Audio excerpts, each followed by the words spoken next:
A very good morning to all distinguished colleagues. I'm Dr. Samir Muchala, heading the medical affairs for the cardiology and diabetology therapy areas at Zydus Healthcare Limited. At the outset, I'm sure you and your loved ones are safe and healthy during this current trying times. It gives us immense pleasure to invite each one of you today to our live webinar on RAS inhibition in hypertension, focus on guidelines and target organ damage. Hypertension, as defined by WHO, is one of the most important risk factors for cardiovascular mortality and morbidity. It is consistently related with the development of ischemic heart disease, heart failure, stroke, and chronic kidney disease. A whopping 57% of stroke related deaths and 24% of coronary artery disease related deaths are attributed to hypertension. RAS inhibitors are one of the most commonly used antihypertensives in daily clinical practice. They are endorsed by guidelines, whether global or Indian, and also have beneficial effects on hypertension mediated target organ damage. To enlighten us more today morning, it is my honor and privilege to introduce Dr. Robin Chakravarti, who actually needs no introduction, yet it is my duty to introduce him.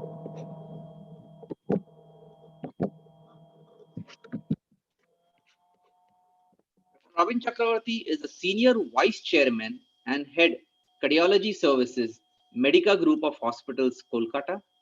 He is a Senior Consultant Interventional Cardiologist and Electrophysiologist. He is the Chief of Faculty and Program in Charge, Postgraduate Cardiology Training and DNB Cardiology. He is the Examiner for MRCP UK and also the Chairman, Health Committee, Bengal Chamber of Commerce. May I welcome Dr. Robin Chakravarti and request him to take the academic proceedings forward. Thank you. Thank you, Dr. Samir Muchala. It's an honor and privilege for me to be with you all this Sunday morning. When Mr. Gautam Ghosh requested me to deliver a talk on RAS inhibition, I don't know, I just couldn't say no to him.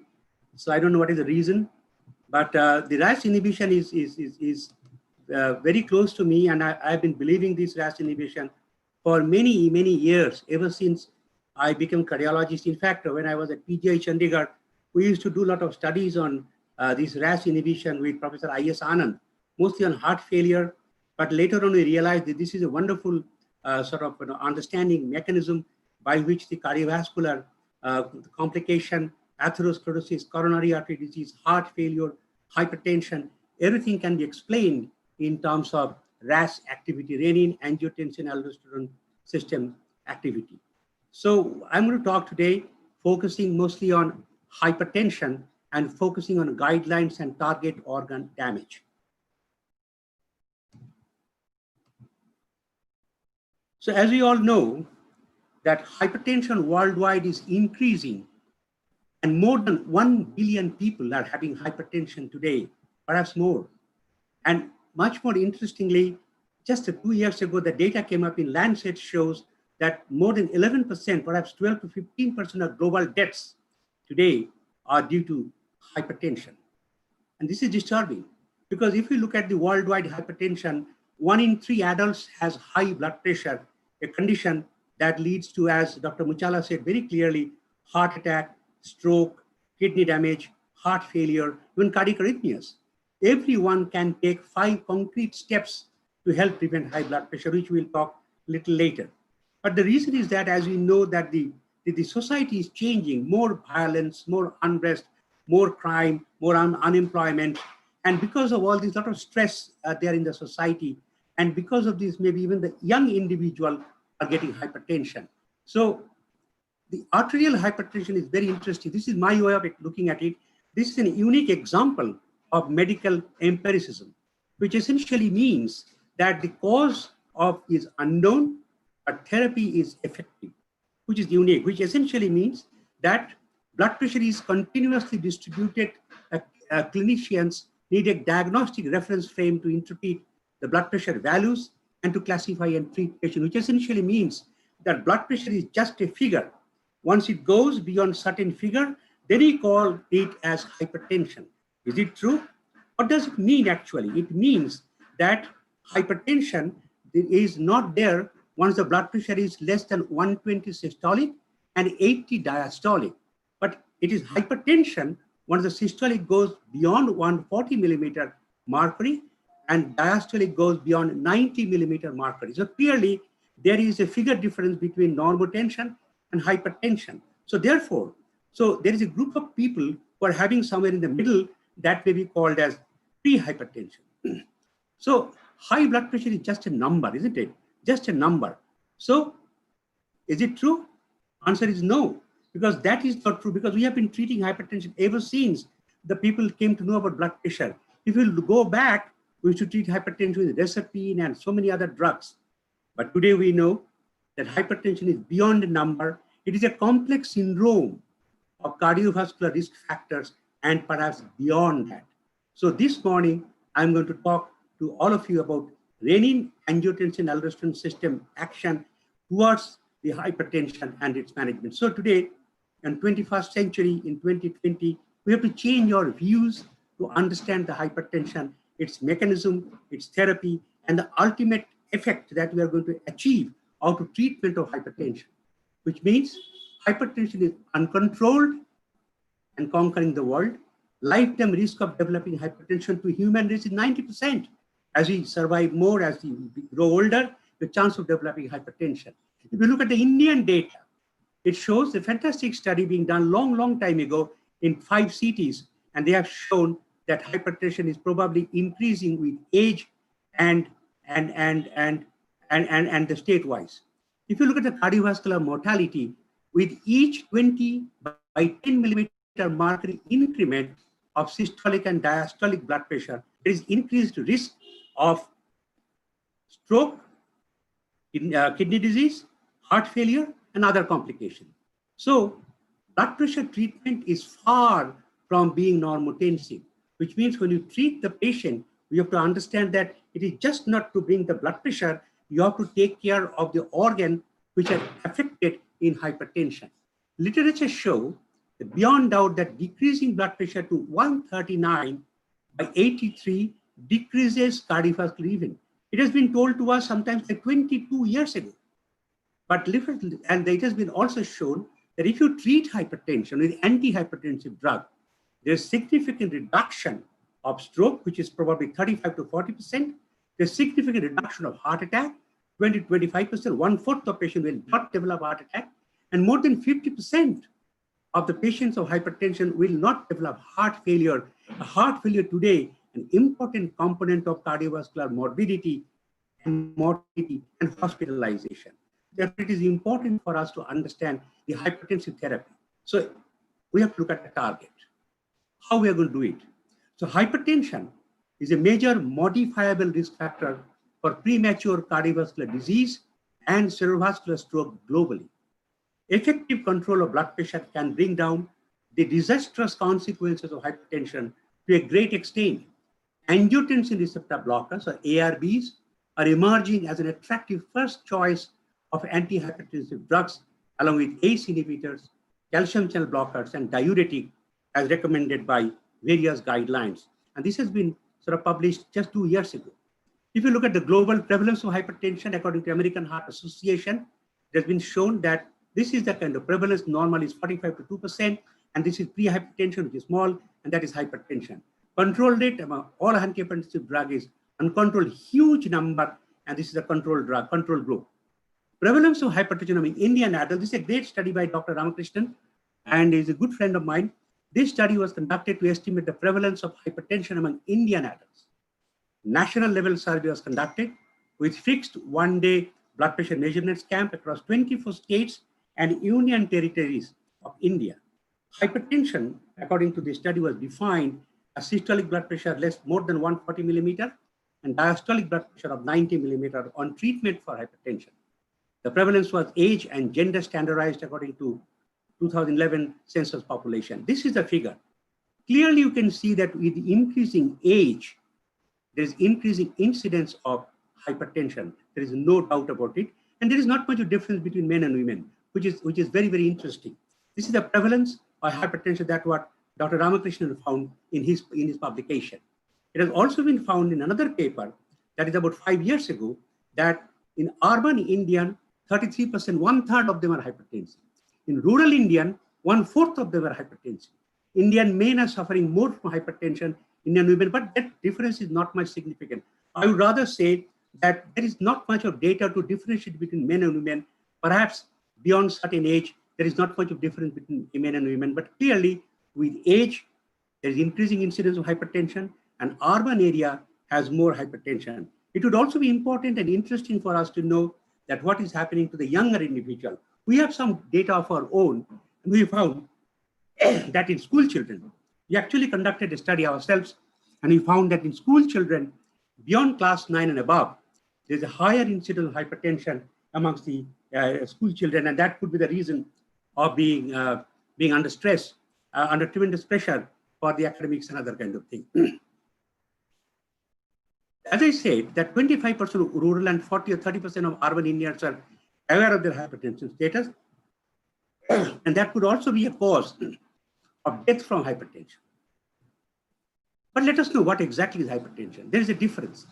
European Society of Hypertension says that if the blood pressure is more than 140 to 159, that is grade 1, grade 2 is 160, grade 3 180, and beyond that isolated systolic hypertension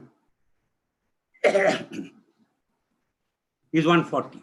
Or the American Heart Association says that hypertension is when more than 1/3. There is a difference between the two. We are going to talk about it a little more. So the difference is that why the basic difference between two guidelines. American Heart Association says hypertension is there when once it is more than 130/80. European Society of Cardiology says hypertension is there once it is more than 140/90. Because what they try to do, they try to do the cardiovascular risk measurements, 10 years atherosclerotic cardiovascular risk score, as well as score system. They wanted to find out some regional correction factors, whereas the American Heart Association did not do that. European group tried to do that. Once the treatment of patients started with blood pressure 130/39, 30% required drug therapy plus lifestyle modification. Whereas in European group, lifestyle modification in all group of patients was needed. Blood pressure target was 130/80 for American population and 140/90 of European population. Taking these points, let us see in our context, in Indian context, we actually take the European figure as of now. Once it is more than 140 systolic and 90 diastolic, we, the Indian doctors, consider our patients are hypertensive. So our target is to reduce the blood pressure and to bring down the blood pressure below 140 systolic and 90 diastolic. Accordingly, we choose our therapy and choose our protocol. So this is the kind of Indian guideline. As I said, that stage 1 is 140, stage 2 160, stage 3 more than 180. There are various causes of hypertension. The commonest cause is essential hypertension, which is idiopathic. We don't know the cause. There are other secondary causes, kidney, endocrine, and drugs, particularly the NSAIDs, contraceptives, and many drugs can cause hypertension. Once we get a patient of hypertension, the first reading, let us say patient comes and you check the blood pressure is more than 140/90, does not necessarily mean that patient has hypertension. So one blood pressure recording must not make the patient hypertensive. It has to be done at least twice or thrice, repeat blood pressure and see what exactly is happening. If you repeat the blood pressure at least in 3 sittings and then see it is consistently more than 140/90, in a patient who has something like, some came to us for routine checkup and you repeatedly measuring blood pressure, you find blood pressure is high, yes, then it is a kind of, you can call them this is hypertension. So to confirm the diagnosis, repeated visits for office blood pressure measurements is important. Perhaps much more important, if you have any doubt, to do what I do personally in my clinic, we do ambulatory blood pressure monitoring. That is out of office blood pressure measurements. It is very helpful. And I've seen in many patients, once they come to the office, doctor's office, their blood pressure could be high. You ask the patient to wait outside, check again it is high. But the same patient, you send him home on an ambulatory blood pressure monitoring and bring him back, you will see that the 24 recording is completely different. So that is probably the important determinant of diagnosis of hypertension. Unfortunately, we do not do ambulatory blood pressure monitoring in all patients, but it is a very important, essential, and extremely helpful tool to confirm and to stamp a patient whether or not he or she is hypertensive. And it is important to condition like in grade 1 hypertension, mark office blood pressure variation. That is very, very important, sometimes resistant hypertension. So ambulatory blood pressure is extremely helpful tool to make a diagnosis. The advantages are you can identify white coat hypertension, masked hypertension, prognostic evidence, nighttime reading, particularly if you find there's a nocturnal dip, which is a normal phenomena that is being lost in ambulatory blood pressure monitoring. That is the significance of future outcome in hypertensive patients. Similarly, additional prognostic blood pressure phenotype can be done, and there is abundant information from this particular tool. If you get a patient of hypertension, it is important to do some routine investigation like ECG, urine albumin creatinine ratio, routine kidney function test, eGFR, fundus examination, echocardiography. If the patient lipid profile, sometimes carotid ultrasound, abdominal ultrasound to look at the kidney size, even sometimes the renal artery can also be done for Doppler study. An index of aortic stiffness and underlying atherosclerotic, something like brachio, this index can be done. Ankle brachial index, screening for evidence of lead and cognitive function. There's a lot of things can be done. We don't do it everything, but basic investigation has to be done. Once we find that blood pressure lowering treatment has to be started, we don't start the medication straight away. First, we do lifestyle changes, and then we ask for medication. Lifestyle means that dietary restriction, particularly salt restriction. If the patient is overweight, reduce the weight, regular walking, that is extremely helpful, and some dietary modification. And some kind of sedentary lifestyle should be avoided, and sometimes meditation could be helpful. These are very important things. But despite that, if the blood pressure continues to remain high, we call the grade 1 hypertension with lifestyle advice, it doesn't change, then we think of advising the patient to take medicine.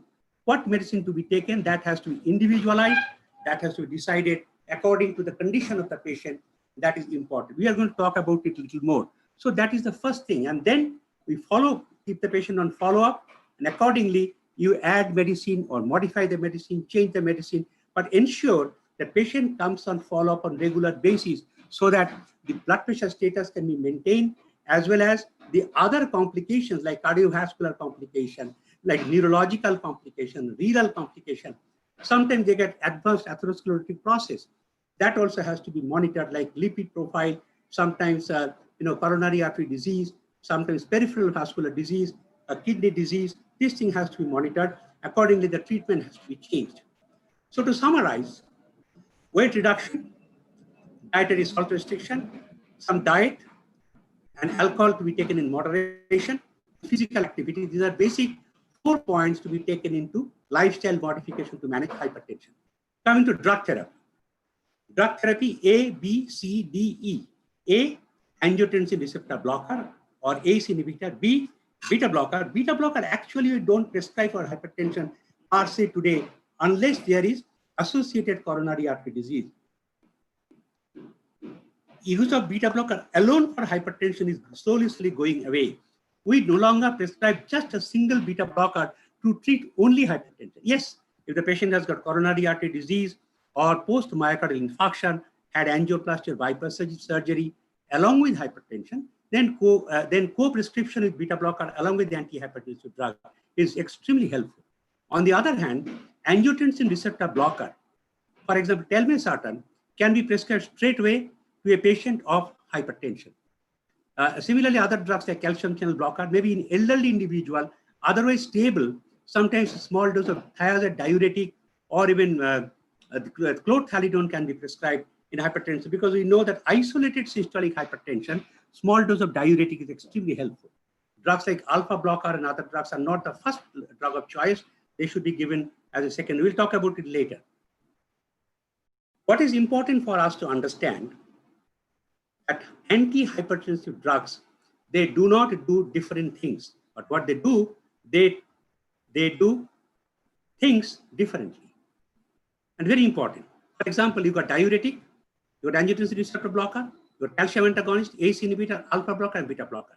So they act like, sometimes you combine this versus this versus this, so they act differently. So possible combination of different classes of antihypertensive agents, most rational combination are represented as thick line. This is the kind of combination that we give, and we understand that why we are giving, what is the objective of the prescription, what you're trying to achieve out of this prescription. Renin-angiotensin-aldosterone system, we are quite familiar for many, many years.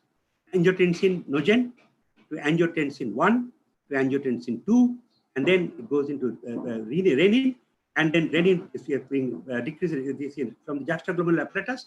It goes a whole lot of effect, like sympathetic activity, tubular sodium chloride, aldosterone secretion, arterial vasoconstriction. This is the mechanism by which it causes hypertension.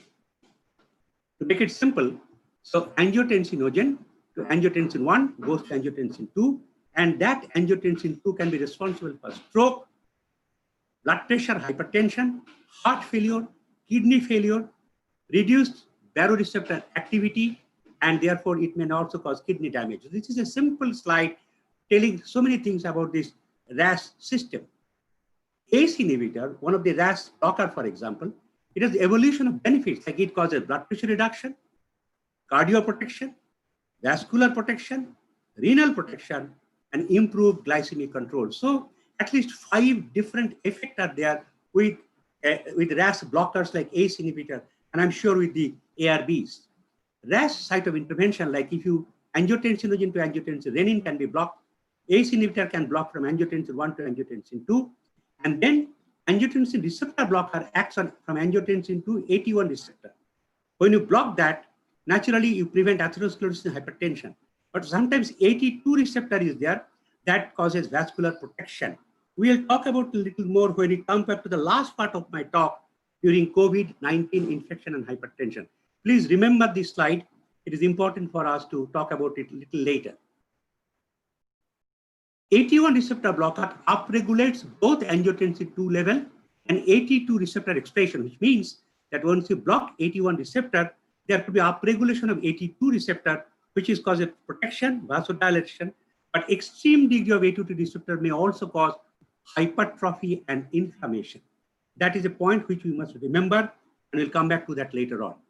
This angiotensin 2 may also cause atherosclerosis by inflammation, by lipid oxidation, by adhesions, by proliferation fibrosis. Even it can cause thrombosis. It can cause endothelial dysfunction by impaired nitric oxide synthesis. So if you give an ARB blocker or angiotensin 2 blocker, you can easily understand that you are not only treating hypertension, you're also preventing atherosclerosis, you're taking care of coronary artery disease, taking care of atherosclerotic process, inflammation, stroke, and so many other things. Even RAS activation contributes significantly to obesity-related hypertension. In obesity, there is RAS activation. Because if you block the RAS, you can actually, it's a wonderful drug in patients of hypertension, obesity. There are various mechanisms by which Telmisartan, an example of RAS activation, can actually prevent, can actually work extremely well in obese patients with hypertension. And this is the data has been found long time ago, 16 years ago. There are so many sartans today in the market. We got olmesartan, valsartan, losartan, Premalsartan, eprosartan, and telmisartan. This morning, I'm going to focus my talk more towards telmisartan, and there is a reason for that. I'm coming to that. So uncomplicated hypertension, you can start with one of the drugs like ACE inhibitor, ARB. If the patient is fine, continue that. If the patient is another drug, you can add diuretic or calcium channel blocker. After that, in step 2, you can use ACE inhibitor, ARB, calcium channel blocker, and diuretic. That we do normally in step 2. In resistant hypertension, then you have spironolactone, alpha blocker, or even beta blocker. Consider beta blocker at any step, particularly in post-MI, cardiac arrhythmia, heart failure, angina, sometimes in young, anxious individual. This is important. Treatment of hypertension with coronary artery disease. Again, ACE inhibitors or ARB, like telmisartan with beta blocker, calcium channel blocker, diuretic. Then you add another drug of your choice and continue like that. For resistant hypertension, spironolactone alpha blocker can be given. With chronic kidney disease, many people think that in chronic kidney disease, ARBs or ACE inhibitors contraindicated. This is not true. This is no longer true. Once the creatinine is just elevated, ACE inhibitors, ARB, can be renoprotective. If the creatinine progressively going up, of course, this has to be discontinued. So if you decide to prescribe ARB like Telmisartan or ACE inhibitors in chronic kidney disease, it is important for all of us to remember that monitor creatinine. If the creatinine goes up on therapy, then you may have to reduce the dose or discontinue the drug. But you will be surprised to see that sometimes when the creatinine is just elevated in a patient of hypertension, then you prescribe ARB or ACE inhibitor, you will see that on follow-up, creatinine actually is coming down, which is very important and very essential information one has to remember. So that is what about kidney disease. In heart failure with reduced ejection fraction, definitely ARB is a wonderful drug. We all know that. We have been knowing it for, there are plenty of data, like from HOPE trial to so many trials have proved again and again that in LV dysfunction, ACE inhibitors and ARBs have got tremendous role in treatment of hypertension as well as treatment of heart failure. Cardiac arrhythmia, ACE inhibitors, ARB is a wonderful drug. What it does, it does remodeling. I read a paper published a long time ago, sometimes in early 2000, when he actually talked about cardiac arrhythmia and hypertension. You will be surprised that antihypertensive drug, particularly sartan, is important. It actually prevents cardiac arrhythmia because it does remodeling of the ventricle. Therefore, it works as an antiarrhythmic drug. Even in diabetic individual, again, the ARBs are extremely good drug. It's a class 1A indication. In Indian hypertension, there's a guideline in 2013. Again, it says that you can use ARB in step 1, and then you can use calcium channel blocker or diuretics. Then you can add in the same manner, you can go, there is not much of difference. So it is extremely helpful. Either ACE inhibitors, ARB, in younger individual can be added. Older individual, especially with isolated systolic hypertension, it is a good to add small dose of diuretic because in isolated systolic hypertension, SHAPE trial has shown this is very, very useful drug. ACE inhibitors inhibit formation of angiotensin II and downstream effect through the angiotensin II type receptor. ACE inhibitor remain associated with cough. Therefore, ARBs are extremely helpful because in Indian population, we found that cough is probably higher. ACE inhibitors versus ARBs, it has been found that ARBs, there is some difference. The ARBs are well-tolerated drug. Efficacy-wise, probably little superior as compared to ACE inhibitors, but there is no head-to-head trial to compare between the two. But ARB, from clinical experience, we found is a well-tolerated drug, has some superiority in controlling of hypertension, and conventionally, when we treat hypertension, we actually prefer ARB as the first instance rather than ACE inhibitor. When you think of coronary artery disease or LV dysfunction, sometimes we prefer ACE inhibitor. Even sometimes in chronic kidney disease, we prefer ACE inhibitor. Reduction of systolic and diastolic blood pressure, ARB and direct renin inhibitors compare some superiority. Coming to Telmisartan. Now, the unique character of Telmisartan amongst all the ARBs, as you see in this slide, is the longest half-life.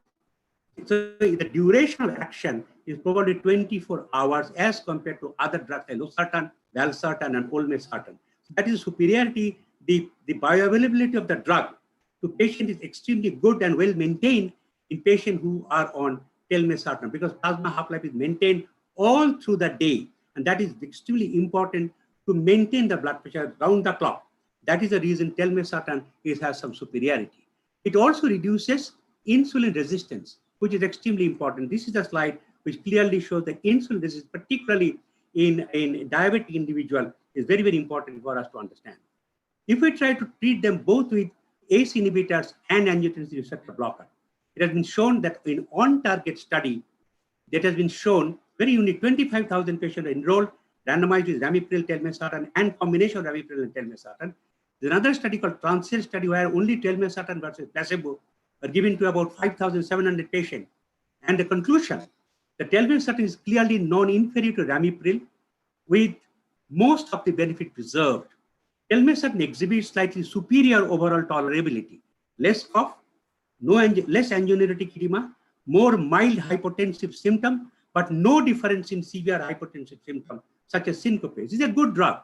Therefore, ACE inhibitor versus ARB on CV risk reduction has shown, as I told you, there's a double-blind study and has been shown is an extremely good drug alone. You need not give in combination with ACE inhibitor alone is very superior because on target has shown that primary endpoint like cardiovascular death, MI, stroke, and heart failure hospitalization significantly reduced by telmisartan alone. There is no difference between telmisartan and ramipril. And furthermore, telmisartan is well tolerated drug with 24 hours bioavailability. That is the beauty of this. Telmisartan is as effective as ramipril for cardiovascular risk reduction. On target has clearly shown this very, very effective drug. The other side effect like cough, angioedema, renal impairment is less. It's better tolerated drug. ARB in proteinuria again has shown some superiority.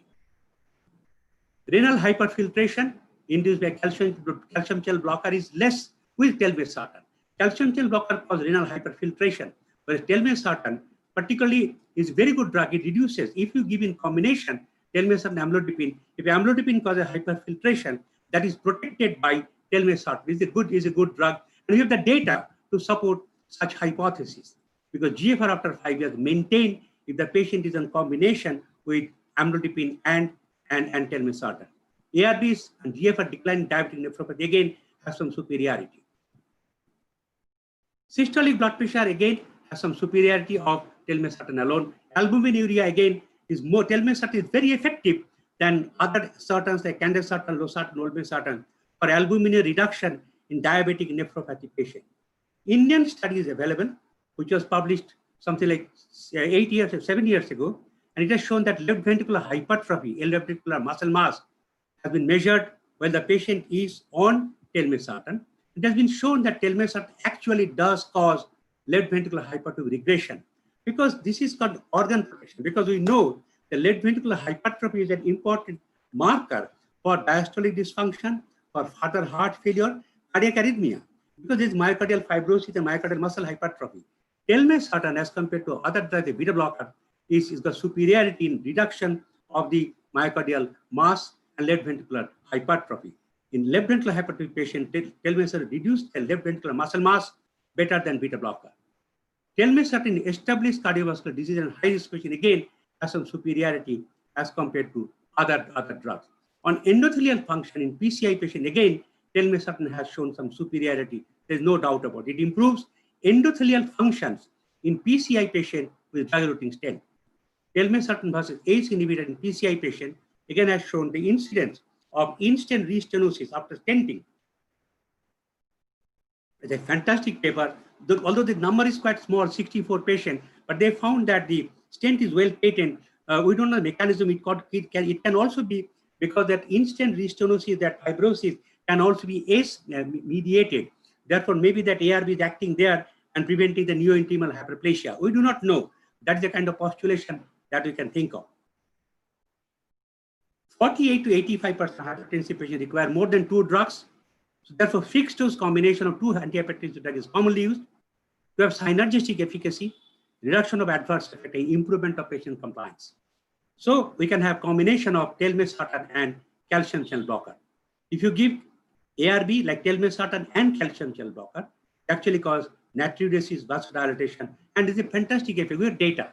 It has been shown that this combination, it reduces composite cardiovascular outcome, it reduces eGFR reduction, it also got the significant improvement of other effects. So A plus C provides cardio nephroprotection with lesser serious adverse drug reactions. ARB and calcium channel combination benefits is synergistic, vascular protective, neural metabolic profile, nephroprotective, reduced incidence of edema, and greater capacity to reduce morbidity, mortality rates in high-risk hypertensive patients than RAS inhibitor diuretic combination. Accomplished trial has shown that RAS1 and calcium channel blocker are superior to RAS1 and diuretic. So combination of RAS and calcium channel blocker is far superior. In my clinical practice, I do use combination of telmisartan calcium channel blocker. I find a lot of patients for many years are maintaining very well with such kind of combination. And the TeamStar 5 study again has shown exactly the similar result. Efficacy of blood pressure reduction, significant greater reduction of systolic and diastolic blood pressure by combination of such combination of therapy. We know that calcium channel blocker causes venous fluid leakage, leading into peripheral edema.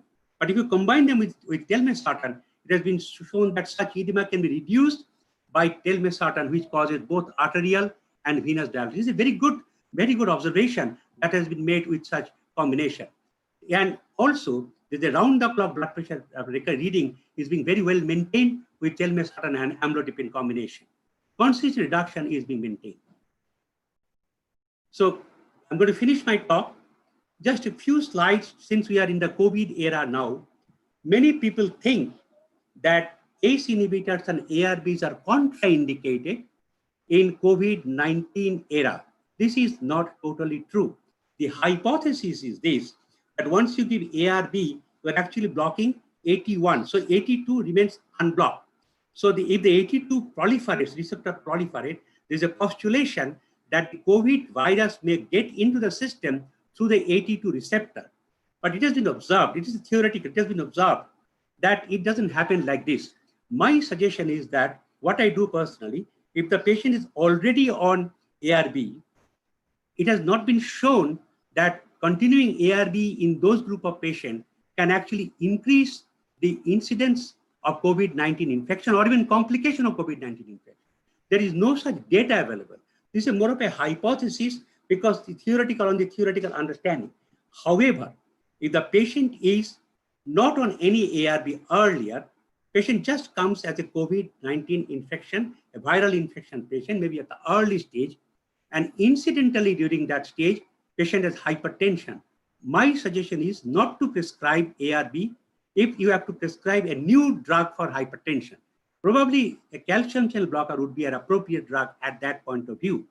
But if the patient is already on, let us say, telmisartan, and blood pressure is well under control, and the incidentally patient got COVID-19 infection, my suggestion is not to change telmisartan, continue telmisartan, and treat the COVID-19 infection. Keep an eye on the COVID-19 infection.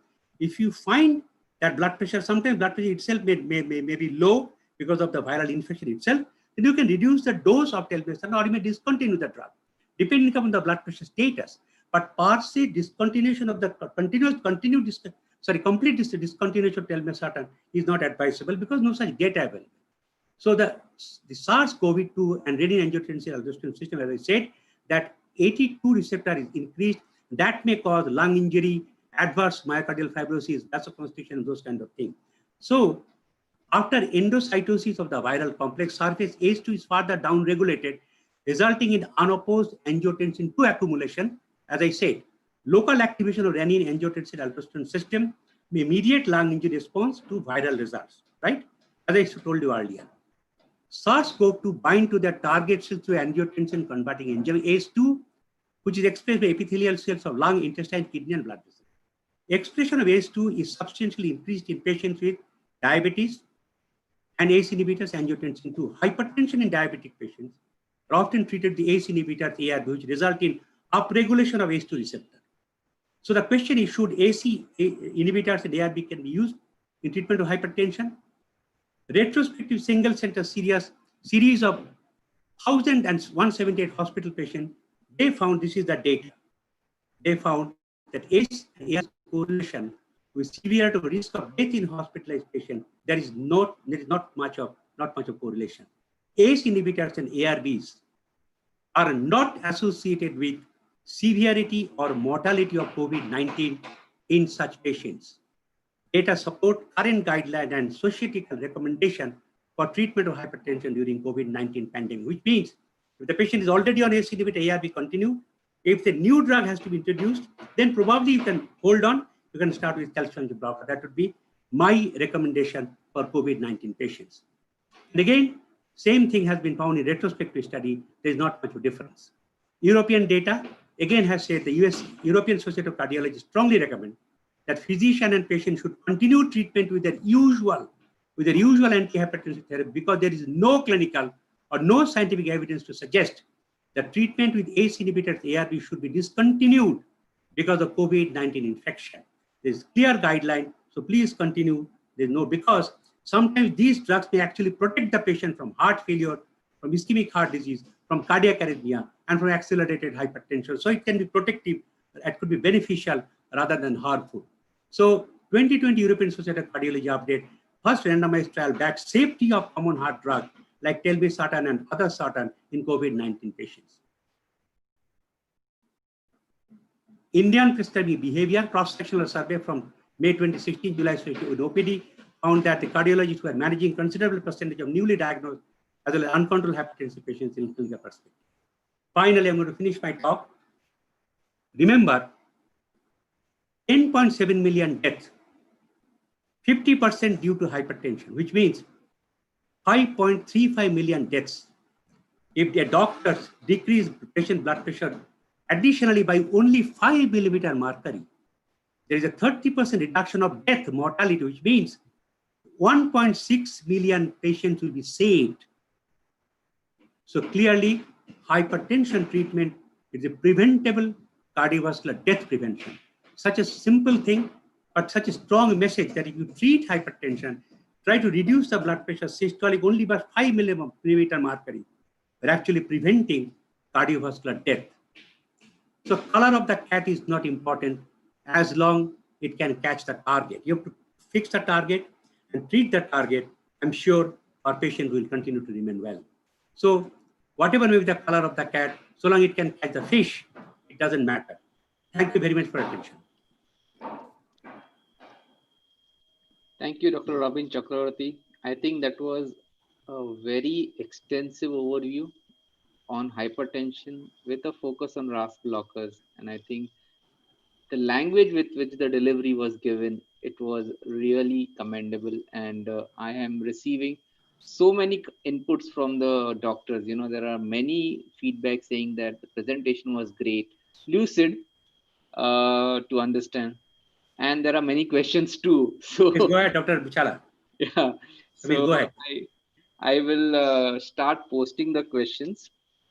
The first question, again, very relevant, although you have alluded to it, but still it's my duty to ask you. It's from Dr. Samir Patil from Mumbai. He says, what is the recent stand of RAS inhibitors in management of hypertension in the current COVID era? As I said very clearly, that for the COVID-19 infection does not necessarily mean that you should discontinue. There's a lot of fear attached to that. They think that A2 receptor, because A2 receptor, if it is significant proliferation or there is significant upregulation, then there could be inflammation, right? And they also predict that the COVID, inflammation, lung injury and other organ injury is mediated through A2 receptor. But point is that if you do not, if suppose the patient is already on ARBs, and if you stop that, give other drug, then ARBs have some own benefit. Firstly, it prevents heart failure, it prevents atherosclerosis, it prevents ischemic heart disease, even stroke. We know that COVID patients are prone to get heart failure, COVID patients are prone to get cerebral stroke. So that you are actually taking away. So my suggestion is the patient is already stable, blood pressure is well under control on Telmisartan. Do not stop that because there is no data. European Society of Cardiology, and there are 2-3 papers clearly shown there is no evidence that discontinuation of sartan would improve the COVID-19 prognosis. However, if the patient is otherwise or not on any antihypertensive drug, during COVID-19 infection, somebody, let us say 54-year gentleman, found to have hypertension, you think that patient needs to be treated, then as a first drug, the initiation of treatment during COVID-19 stage, you may not prescribe ARBs, you can actually prescribe calcium channel blocker. That would be my advice. Very simple. Okay, great. Another question, very interesting and very practical in the current scenario, from Dr. Vijay Singh, Delhi. He wants to know what are the medico-legal implications for teleconsultation, because you would be possibly depending on the readings which is taken by the patient on a digital sphygmomanometer and conveying it to you without you personally taking it in person.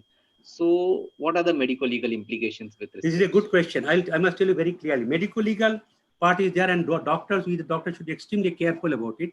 Firstly, when you do a kind of digital blood pressure recording, particularly the kind of machine that widely available in India, try to avoid the fast reading. Fast reading is usually erratic. Take the second onward, at least 3 readings, and then take the mean. That is one. Secondly, sometimes they say aerodynamics, the mediated blood pressure machine. So it doesn't give accurate results. It could be the kind of follow-up thing. Third, when you talk to the patient, clearly explain to them that I am not examining you. I am not measuring your blood pressure myself. It is being done by the machine. So I am not responsible for the recording that is being measured by the machine, because machine has its own fallacy. That has to be clearly communicated and must be recorded. If possible, I'm sure you all know today, WhatsApp again has become legalized. So you can be done that, send a text that, thank you very much for asking me for consultation. I'm happy to give you suggestion. Please remember the validity of the consultation it may not be totally true.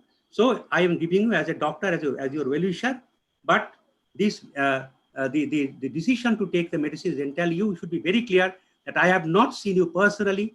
I have not measured your blood pressure personally. This is advice given through video consultation, which has its own limitation. Once, and make it very clear, send a text and then document it and then go ahead. I'm sure you're protected. Although the National Medical Council has given permission for video consultation. Sure, great. Dr. Sujit Ghosh from Kolkata has a question. 2017 ACC-AHA guidelines suggest 130 to 139, 80 to 89 as stage 1, whereas the same is being alluded to as high normal by ESC. How do we place the Indian patient? That I think I mentioned in my presentation. The reason is actually, I'll tell you, the story is a little different. What happened that if you go back, let us say 4 years back, in diabetic group of patients, the American College of Cardiology, as well as the American Heart Association, said that once the blood pressure is more than 130 by 80, then it is hypertension. So in diabetic group of patients, that they categorized. Later on, they found that by treating those group of patients, there is not much of benefit. In fact, some patient had blood pressure was low. So the European group actually came back to 140/90. But American group still are sticking to that, 130/80. But in Indian scenario, what we are practicing today, we are practicing at 140/90. That's all of us we practice. If it is more than 140, not one visit, repeated measurements, more than at least 3 recording, preferably in 2 different office visits, should be there. Ideally, should have ambulatory blood pressure monitoring to ensure that systolic blood pressure more than 140. At least out of 24 recording, there should be at least 12 to 15, 12 recording at least should be more than 140, or maybe sometimes I take 10 recording even, more than 140 and 90, then we call it patient is hypertensive. Okay, great. Dr. Divya Singh from Delhi, she says, you mentioned Telmisartan is preferred in diabetes with patients due to PPAR gamma activity, which may have beneficial effects on insulin sensitivity. So what is the clinical correlation with respect to this pharmacological property? This is a good question. Because of PPAR gamma activity, what happens, it has got effect on proteinuria and insulin resistance. And we all know that proteinuria has got significant correlation in diabetic nephropathy.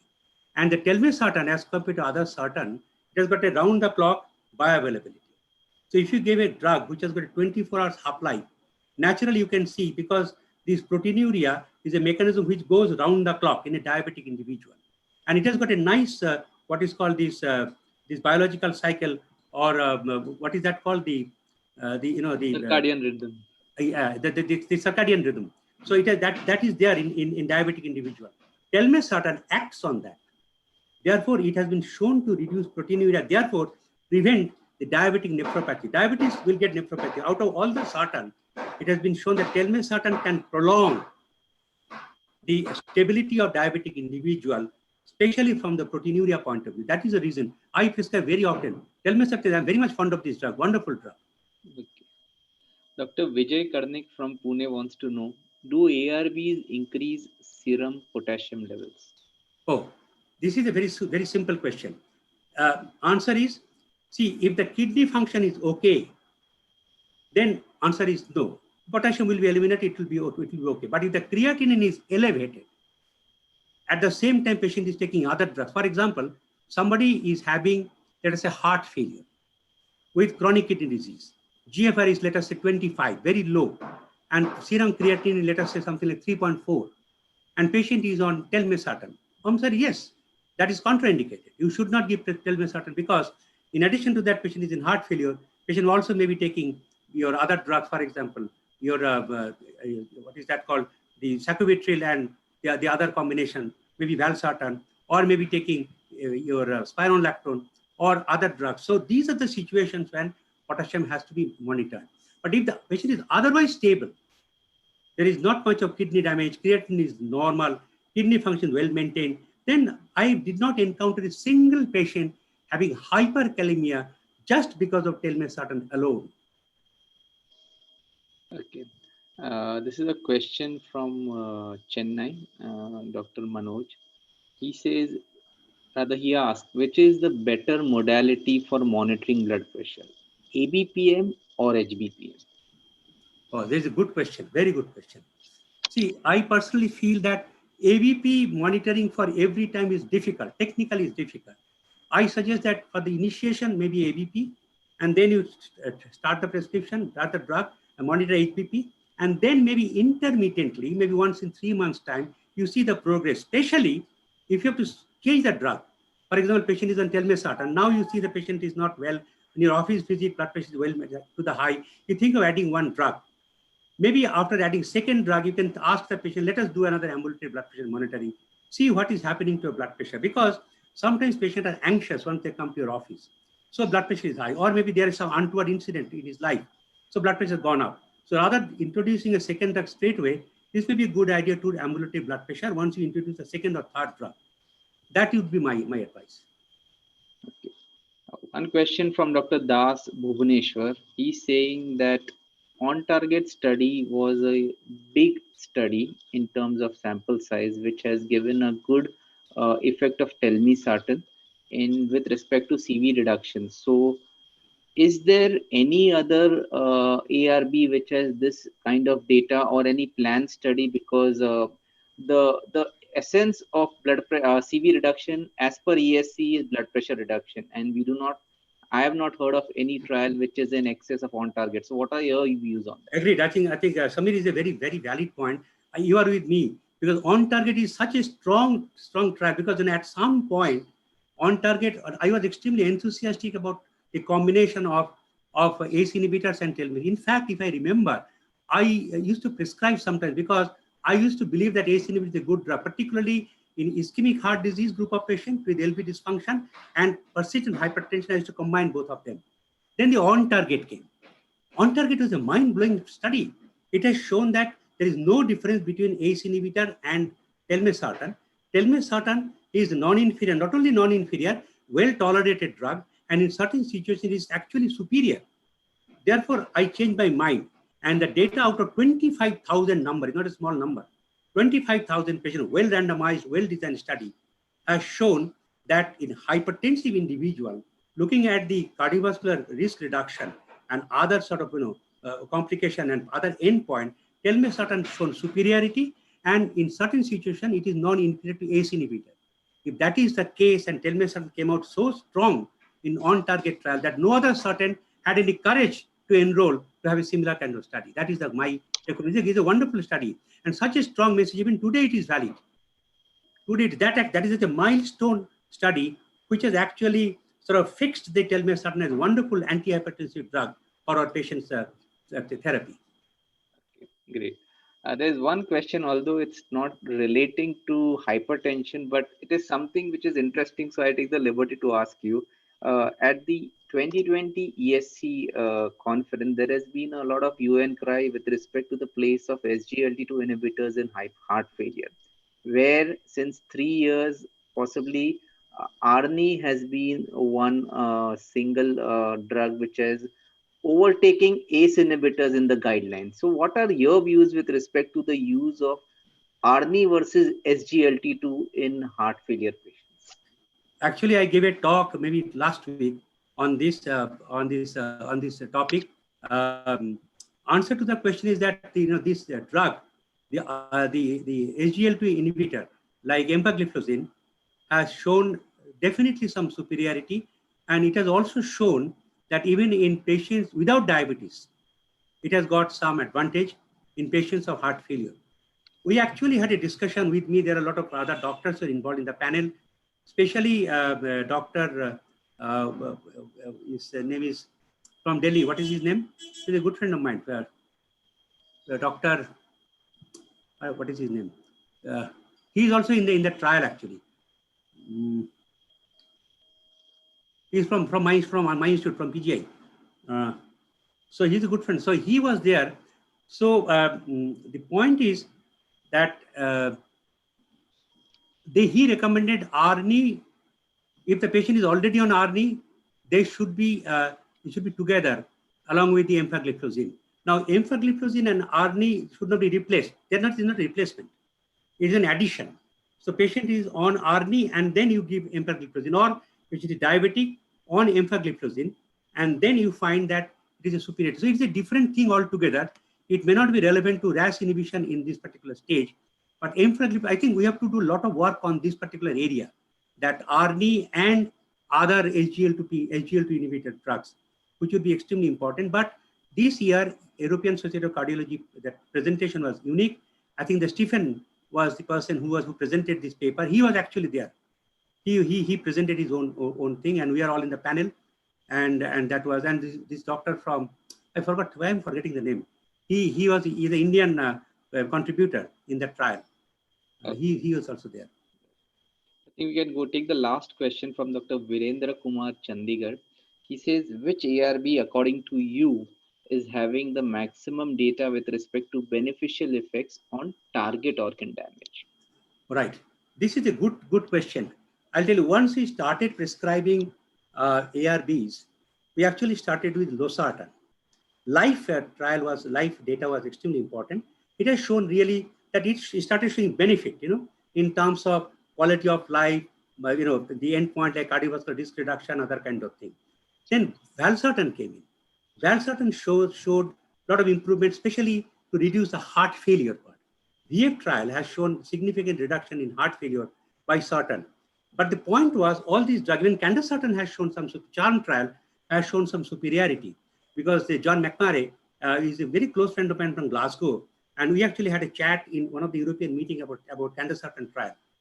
But the problem was all this. So we actually got the message very clearly that sartans has superiority in terms of cardiovascular risk protection, as well as preventing heart failure, preventing cardiac arrhythmia, controlling hypertension, even reducing coronary artery disease, atherosclerosis, even diabetic individual, obesity, everything. The only problem remained, even olmesartan, for example, is a wonderful drug. Olmesartan is a very powerful drug actually to reduce to drop the number. But the problem of all these drugs, their biological half-life is relatively short. And once the biological half-life is relatively short, for example, losartan you have to give twice a daily. Sometimes you have to give valsartan twice a daily. But the problem is, once the biological half-life is short, the efficacy sometimes could be unpredictable. Telmisartan came out with a superiority of a longer biological life for 24 hours. In fact, 140 milligram of telmisartan can continue to remain inside the biological system of human body for nearly 30 hours. So that is the reason. So if we can get the same effect of sartan, of primary endpoint reduction in heart failure, in atherosclerotic disease process, in obesity, in diabetes, in proteinuria, why not choose a drug which has got a continuous availability in the biological system? That is the reason I recommend telmisartan. Great. I think that was a great guidance for us. So, before I deliver the vote of thanks, I would like you to have the final comments on the topic today. No, final two is a great talk, great comment. And RAS, actually, I was extremely passionate about RAS for many years. Because just my last comment is, when I was a medical student, the heart failure, when the patient used to get edema and other kind of thing, we did not know that those presentations are because of heart. We thought this is a renal complication of heart failure. When I was a medical student, when I became a postgraduate student, then the same thing actually continued. We actually, in PGI Chandigarh, myself and Professor Inder Anand, we actually tried to create some model of this. We used to measure, myself, I used to model, measure serum sodium and ACE level, all this kind of thing I used to do myself. And then we actually come out the understanding that RAS activation is actually a part of cardiovascular system. Today, we got drug to block that. And by blocking RAS system, we're actually preventing complication of heart disease. We are making quality of life better. We are prolonging the life of the patient. So it's a wonderful journey of this RAS inhibitor for so many years. I personally feel very blessed and privileged to be a partner, to be associated with this journey of RAS blockade for so many years. And I'm happy this morning that I could also share my views, my experience with my colleagues all across the nation. Thank you very much. Thank you, Dr. Rabin Chakravarti. I think we had excellent deliberations on RAS inhibition, especially with the focus of current guidelines and target organ damage. My heartfelt thanks to you for an excellent oration. We have got real good feedback on the comment box, and the way you navigated the talk, I think our esteemed delegates has got a good population of key messages. I'm happy to share with you that we had 575 doctors Oh, today who have attended this webinar, despite it being a Sunday morning. So I thank you wonderful. all for sharing a precious time and, more importantly, for helping our Indian patients during this current COVID scare, because this is the time they really require your support, and hats off to you for your support. So let us all stay indoors, stay safe, stay healthy, and may God bless all of us. May you all have a great Sunday.